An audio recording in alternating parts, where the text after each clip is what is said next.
Hurry wears down the feet. Once upon a time, there was a young monk named Takuan, known for his boundless energy and his eager desire to quickly learn everything the monastery could teach him. From the moment the sun barely peeked over the horizon, he was already sweeping the paths, memorizing sutras, or asking the masters about emptiness, karma, and enlightenment. "I want to reach enlightenment as soon as possible, master," he said with bright eyes. "What must I do to move faster?" The old master Genshin, who tended a small garden by the river, would calmly watch him every time he heard that question. He never answered with words, only with a smile that quietly faded away, like leaves falling soundlessly in autumn. One morning, after watching Takuan rush tirelessly from one task to another, the master asked him something unusual. "Takuan, at dawn tomorrow, come with me to the forest. Bring nothing, just your feet." The young monk, thinking he would finally receive a secret lesson, barely slept that night. At dawn, the sky was still painted in shades of violet when Takuan arrived at the edge of the forest, where the master was already waiting, leaning on his bamboo staff.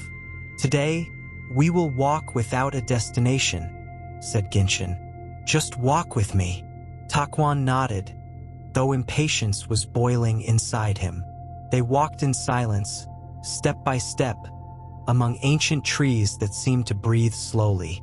Every now and then, Takuan glanced at the master, hoping for some instruction or revelation. But Genshin kept moving forward with slow steps, barely dragging his feet over the damp earth. After a while, the young monk couldn't hold back. "Master, aren't we going to do anything? Isn't there a lesson today?" Genshin stopped and looked at the young monk. Then he pointed to a small bush by the path. "Did you notice this bush when we passed by?" Takuan looked confused and shook his head. "And the bird song when we crossed the stream?" "No, I was thinking about what would come next." The master smiled gently, like someone hearing an old story told once again. "Then we have already walked in vain." Takuan lowered his head, feeling for the first time the weight of the ground beneath his sandals. He had walked so much, yet he had never truly been present. "In vain, master?" he asked, a mix of guilt and confusion in his voice. "When the mind moves faster than the feet," Genshin replied, "the soul is left behind, and soon the feet wear out, not from distance, but from rushing." They continued walking, but now the silence had a different tone. Takuan began to notice the crunch of leaves, the breeze caressing the trunks, the patient hum of insects. The world hadn't changed, but he had. Each step he took was without thinking about the next.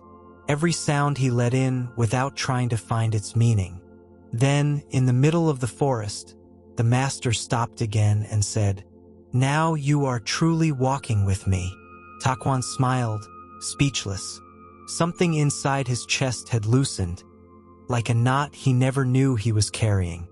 The sun slowly rose through the trees, filtering its light in golden beams that danced over the moss. Every step they took was like a small poem. No hurry, no destination, just presence. After a long while, Takuan broke the silence. "Master, I've always wanted to move fast, because I was afraid of being left behind." Genshin stopped by a lichen-covered rock and sat down, inviting Takuan to do the same. Many run not out of love for the path, but out of fear of time. But time is not an arrow flying away from you. He picked up a leaf from the ground and held it in his palm. "It is this leaf falling when it's meant to fall." Takuan looked at the leaf closely. It wasn't in a hurry to fall. It had no destination, yet it arrived exactly where it was supposed to. "So, should I not worry about how fast I progress?" Genshin looked at him with compassion. "Worry more about being awake with every step. Those who run without seeing never arrive. Those who walk while seeing are already there." Takuan felt those words fall inside him like gentle rain. For the first time, the path was not a means. The path was everything. They kept walking until the forest began to open, revealing a clearing where a small pond effortlessly reflected the sky. The water was still, and in its clear mirror floated a few leaves drifting slowly, as if time itself had surrendered there. "Do you see the water?" Genshin asked. "It doesn't rush like you used to. It simply allows itself to be. That's why it reflects the sky." Takuan knelt by the pond and gazed at his reflection, this time stirred not by desire, but by recognition. For years, he had mistaken movement for progress. He had tried to run toward awakening, as if he could catch it by sheer speed. "Now I understand, Master," he whispered. "The faster I ran, the farther I moved away from myself." Genshin nodded gently. "Hurry wears down the feet, and the soul too. Those who don't stop, don't see. And those who don't see, cannot awaken." Then, as if it were the most natural thing in the world, they both sat silently by the pond. Not searching, not expecting, just being. The silence was deep, but not empty. It was a silence full of life, as if the world were breathing without a sound. In that moment, Takuan realized that many of the answers he had been urgently searching for were already there, waiting for him to stop long enough to listen. "Master," he said softly, "if one doesn't chase after something, how does one know they're making progress?" Genshin closed his eyes for a moment, as if listening to a very old question the forest itself already knew. "When you walk with awareness, the world moves with you," he answered. "It's not movement that transforms us, but the consciousness we bring to each step." The young monk looked down at his feet. They were young, but already marked by paths traveled in anxiety. He felt an unexpected tenderness for them, for all they had endured in their eagerness to arrive.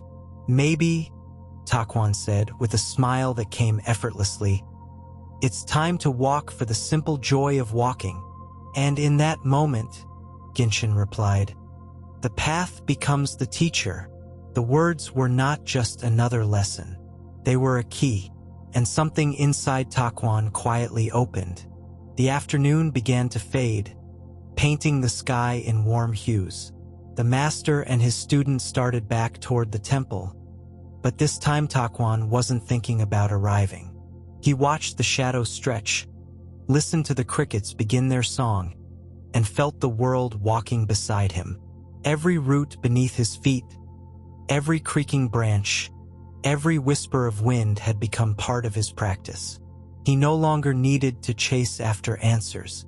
He was learning with each step. Suddenly, he stopped. Genshin did too. "Why do you stop?" the master asked, without judgment.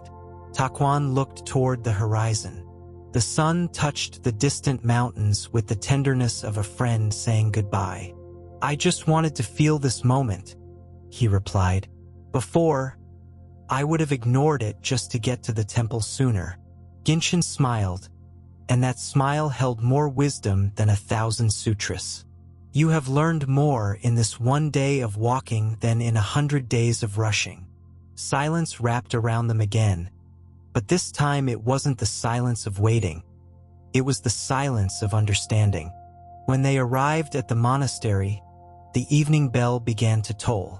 Each chime slid through the air like a wave returning to the ocean. Takuan paused at the door and took a deep breath. For the first time, he didn't feel like he was returning from a journey. He felt like he was arriving home, to himself. That night, while the other monks repeated their evening prayers, he sat quietly in the inner garden, beside the plum tree. He closed his eyes, and without moving, he walked. He walked within.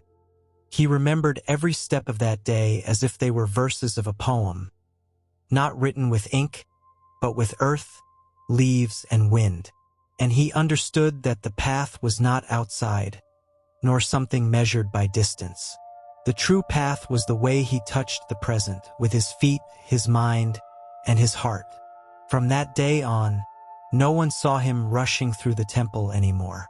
And yet, everyone said Takuan had advanced more than ever before, because he finally understood that hurry wears down the feet, and those who walk in peace have already arrived.